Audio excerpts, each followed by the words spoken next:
Welcome to The Value Shot. I'm Jeffrey D. Brown, publisher and editor of Guitar Business World.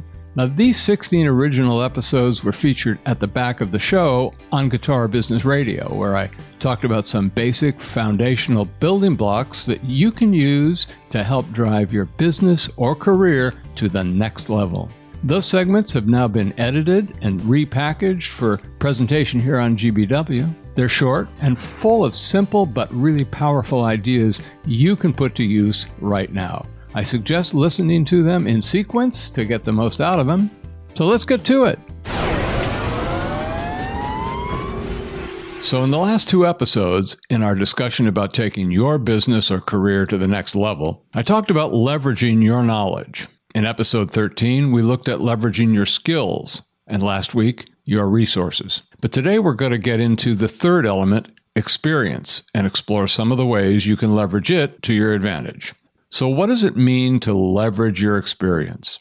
Now, while I tend to consider experience as part of your overall knowledge, a question that is often asked is, what's the difference between knowledge and experience? So let's try to answer that question first. Here's a very simple explanation. One way is to think of knowledge in general as the dots, and experience as connecting or attempting to connect those dots. Now, a lot has been written about this, but I'm just going to give you my basic take on it. Let's say, for instance, that you know how to use a table saw, a router, a sander, a blender, and a knife. That's knowledge in the form of individual skills.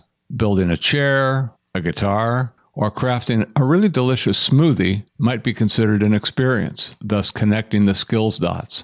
Doing those things over time would help you develop those experiences as broader skills in some cases that are ultimately used to connect to bigger experiences and so on.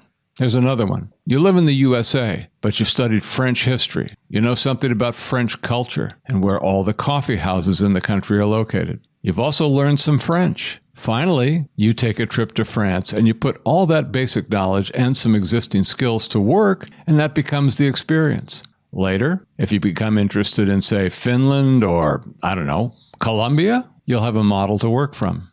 Now, because I've presented my view of knowledge with the elements of skills, resources, and experiences, I see all of those things as integrated with each other, so it might seem at times that there's some overlap. That's okay, as long as you understand the differences. So back to leveraging the experiences.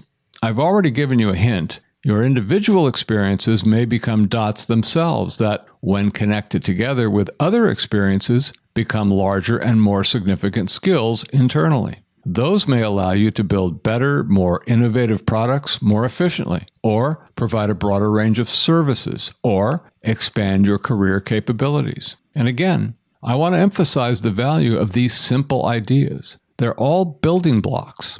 The more you understand about each block, the easier it is to put them together to form that solid foundation your business or professional career is built on. If you're maybe thinking that this stuff is obvious and everyone knows this, all I can say to you is that most people don't know this. We've never really learned it this way. We've been fed much more complicated theories and accepted behaviors with broad assumptions for a long time.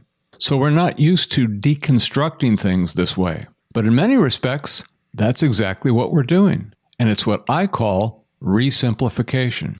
And you'll hear that term used more by me down the road. But now, what about leveraging your experience externally? And what does that mean? Well, again, I see it as having to do primarily with dealing in the outside world, external to the inner workings of your business or professional attributes. Ideally, your experience prepares you to interact with other persons or entities in a way that facilitates better outcomes. But there's a key factor you should keep in mind, and that is that you have to be able to classify your experience. In other words, how does your previous experience match up with a particular external interaction that you're having? Here's an unlikely example, but one I think will illustrate the point. Let's say you've learned to make 100 different kinds of martinis. You become very good at it over time, and while you are at it, you also learn something about bartending, but you only know how to make martinis.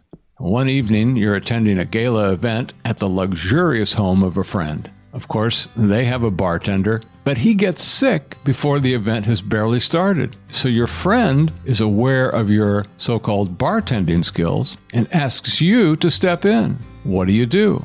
Well, there's a lot of possibilities in this situation because it's a bit more casual.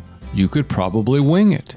But in a more demanding professional setting, the answer requires some careful thought. Sometimes we want something bad enough that we're willing to use mismatched experience to get the deal or the gig.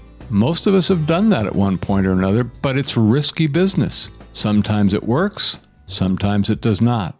The bigger point is, the more you understand the relationship between your experience and the interaction you're engaging in, the more likely you are to see a good result.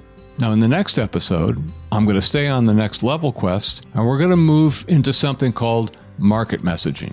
You can't get to the next level in a vacuum, folks, and I have a lot to say about that, so I hope you'll be joining us. And remember, if you have any questions, thoughts, or just need some help with any of this, just contact me through email, telephone, or social media, and I will respond appropriately as soon as possible.